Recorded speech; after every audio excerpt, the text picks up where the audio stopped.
first thing I want you guys to do, before I get into me, because I'll talk about it in a second. By the way, if you don't have an Apple iPad Pro, I can sell you one if I was an Apple dealer. I can't. Go to the Apple dealer, buy one, they're amazing. Draw this quadrant for me, ESBI. Come on, do it, ESBI. Or just write down ESBI if you want to, but it's not going to get the same kind of value. Everybody got it? Good. Anybody seen this quadrant before? Robert Kiyosaki calls it his cash flow quadrant, how money flows. E stands for employee, S stands for self-employed, B stands for business owner, and I stands for investor, right? So, employee, you work for somebody, you get a paycheck. Self-employed, you work for yourself and don't get a paycheck. Business owner, everybody else works for you and you take lots of paychecks, right? That line in the middle. So, David, I got to pick this back up again. This spot between here and here, we just changed the color. Oh, it's not working at all. Right here, not working. No, laptop's not looking so bad now. No, laptop's looking actually fantastic. This sales just went out the window. Absolutely. Don't buy one of these. This spot right here is where businesses go to die. That transition spot between self-employed and business owner. Now, when we talk about self-employed, most people get into business the same way they get into parenting. Oops. You woke up one day, thought it was a great idea, decided to buy a truck, grab a bag of tools, whatever it is you had to do. You decided, I'm going to go do this thing because how hard can it be? I mean, I've seen lots of guys do it. Parenting's not that bad until you've had a 3-year-old screaming at you at 2 o'clock in the morning because they don't want to go to sleep and you haven't slept for 3 days, right? See, being self-employed. At the end of the day, if you've never taken a vacation, so I want you to do this actually for me. Now that you've got your grid, since everybody in the room here, if you're an employee, make a check mark by the E, tune out for the rest of the presentation, you're fine.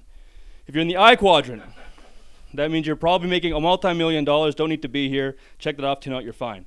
If you're in the S quadrant, here's how you determine that. Last time you took a vacation, you turned your cell phone off and nobody work-related called you. If that's the case, check the B. If it's not the case, check the I. Or S. Thank you. Check the S or the I, because nobody called you if you're an investor either. Check the S. If you've worked more than 40 hours last week and made less money than an employee, check the S. If you've got 5 or more employees and have made less money than them, also check the S. If you've had 5 or more employees who've all had vacation pay, whined about their vacation pay, you may have them take their vacation pay, but you've never taken a vacation, check the S, right? This is why I talk about that middle part being where businesses go to die. There's a really hard transition point to get from being the guy on the tools to get to being the guy that directs the people on the tools. And I learned part of that why today. They're not eating healthy. So buy them all lunch. You're in the B quadrant. Right, so now I'm going to go back a little bit. Why do I do this? Every morning I get the opportunity to get up and help guys that are struggling every single day, being the one that never takes the vacations, has more employees that get more paychecks than they do. They don't see their families because by the time they get home, it's shut up little Timmy or little Sally, I'll put you to bed quick so I can get back to work. Getting stuff taken care of. And I help those guys go from a position where everything's dependent on them to where literally the business takes care of most of it. And the reason most people never transition or make that transition is a lack of education, right? How many people in the room, raise your hand if you went to business school? 1, right? Do you have your own company? Pay attention to that, right? The one guy who went to business school doesn't own their own business, right? I know a lot of people with business MBAs that don't run their own companies. I know a lot of trades guys who've only education's going to, out of high school, working for their dad, the plumber, Billy the plumber, somebody else, the electrician, the framer, whatever, and they've gone off and been like, well, that guy's an asshole. I can make more money than him by doing this by myself because obviously he charges too much. He's only paying me $35, but he's charging $125. I'm doing it myself. So they jump in a truck and they go, right? By the time they get their first paycheck, they go, holy crap, what are expenses? Oh, this cost me more money than I thought I did. I guess I got to charge more than $35 an hour. Maybe I should charge $100? I don't know. Don't know where to go, right? So every morning I get a chance to wake up and take those guys and put them into a position where they train other people how to do everything for them, right? Now there's 3 categories of business owner. 1, there's the trades guy. The trades guy is the guy that got into it because he absolutely loves being on the tools. I am the best framer, sider, roofer, electrician in the planet. By the way, I tend to be an I chapter. You'll meet a best one in every single chapter. Nobody ever stands up and says, I'm the third best plumber in Edmonton. No, they're all the best. They all do what they do. They're all the best at what they do. The second side of it's the manager. This is the person who's really good with people, right? They can manage the crap out of somebody. I call it passive leadership or passive-aggressive leadership, but basically telling somebody else what to do and having them ignore you for the next 8 hours. That's the manager. The third step is the entrepreneur. Now, how many people in this room who own a business have ever worked for somebody before? I have, right? I've done it. How many of you loved it? One. See? Entrepreneurs hate it. I can't stand working for somebody else. I've only worked for 3 other people my entire life, and that's since I started my first company at 16. The entrepreneur is the visionary. The entrepreneur is the person that sits there and looks at it and goes, this is the problem. This is the solution. I need to get this from here to there. So in your business, you're going to fall into one of 3 categories. Either A, you're the technician or the trades guy. B, you're the manager, so you got a couple of people, you boss them around. Or C, you're the entrepreneur. You're the guy planning that next big phase to get there. Very, very, very, very, very few people ever land in that category of entrepreneur. Almost all of them are trades guys or technicians, and almost all of them are managers. Here's the good news. You can still become a business owner even if you're not an entrepreneur, right? Most trades guys build out that way. The way to do that's a very specific steps of processes and things you have to learn. How many of you who are in the trades have ever really, okay, I'm watching my language, screwed things up in the job before? Yes or no? Every single one of you, right? When you were working for yourself, you're like, yeah, it's not so bad, I learned. When somebody that's working for you did, you're like, you son of a...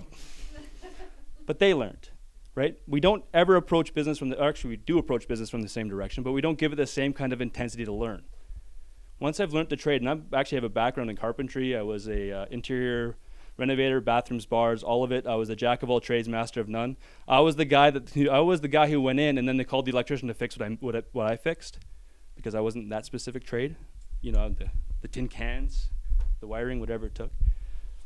And in that process, when I ran my company, I grew it to about $750,000. Went home, at the end of the year, went, sweet, I made 40 grand. You ever feel like that? Right? You're like, ha, I almost had $1 million pass through my hands, people. And you're left with that 40K, and you're wondering, what the hell am I doing all this for? 2009 hit, bad year for me. There's a lot of things I didn't know that I didn't know. And at that point, my whole business just transitioned, and I went, you know what, I'm out. I can't do it. So I fired guys like Neil, I fired guys like Brian who were subcontractors. I got smart. I didn't have employees because I know people who go to fire everybody and went, hey, wait a minute, Revenue Canada still wants their payroll tax. I'm screwed. So I voted bankruptcy. I got out of it. Did a bunch of side jobs on different things on the side for a while.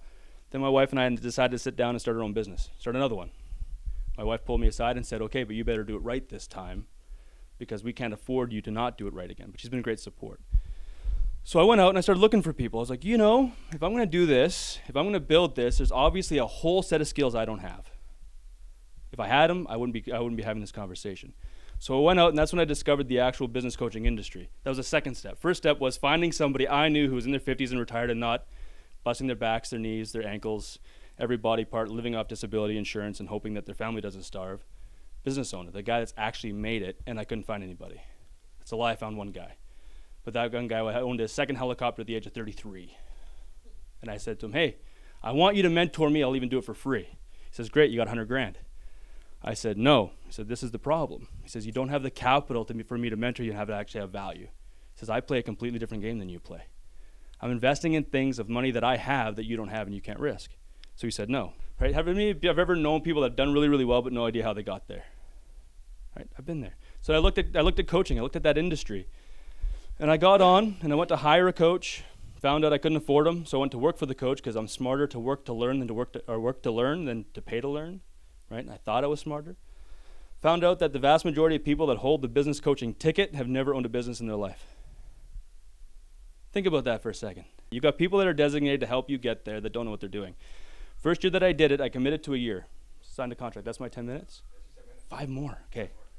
Signed a contract for a year. In that year, I achieved a top apprentice coach in Canada for the organization that I was with, but I did that because I spent more time behind the guy's back telling people the things that they didn't know, that I knew, because that I screwed up, that I made mistakes on, to help them out. Didn't make me a pro. There's just a lot of mistakes I made that I can say, no. You don't want to do that because, and it sucks, right? So at the end of the industry, I phoned up a friend of mine in Calgary who was a coach, and I said, look, dude, you've done some phenomenal things. My wife and I are going to go back into business. I want you to coach me.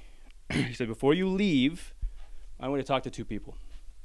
I said, great, who are they? He said, Joe and Greg Frizani from the Frizani group. I said, by the way, who knows the name Frizani?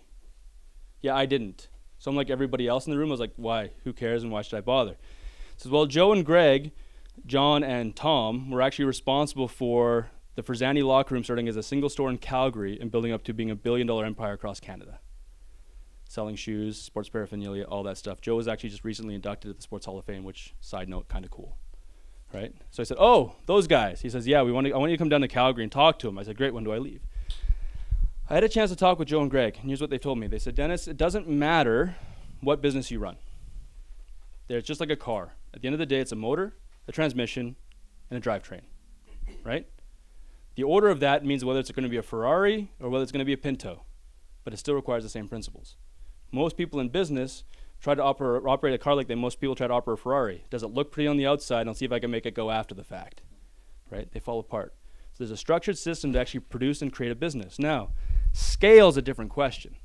They went to $1 billion across Canada choosing a franchise model. There's corporate models. There's ways to expand and grow. Trades, there's also ways to expand and grow once you get the fundamentals down. So when I sat down with him, I said, okay, this is great, but walk me through how you do it. And he showed me that there's 450 different tools they've got, but really only 7 areas you got to focus on when it comes to building your company. One is understanding the income statement. Not from your accountant's perspective. Your accountant works for CRA. Not from your bookkeeper's accountant or bookkeeper's perspective. They're an uneducated accountant who also works for CRA. You got to understand it from your perspective. You got to understand it from the team's perspective and from the business's perspective. Once you understand that, so that's going to come in sales, that's going to come in expenses, that's going to come in cost of goods. After that, you've got goal setting. Are you actually proactively goal setting, and do you know how? Do you know the targets to meet to set those goals? You got team and you got staff. I call those ones the tires, right? You can still run with a flat tire, but you shouldn't. Should get rid of that flat tire or feed them better, healthier food. Or a fat tire. That's why I actually wear the vest. Somebody told me it hides the gut. That's why I bought it, right? So there's a couple of the areas that you look at. Then there's systems and processes you have to put in place. Some of it's technology, some of it's manual. Once I understood this, out of the organization right now, we've got 27 coaches. I'm number 3 in Canada. Mostly because of results that are focused on being able to actually actively apply a tool when you need the tool, how to use the tool, and train yourself in the skill of actually running a business.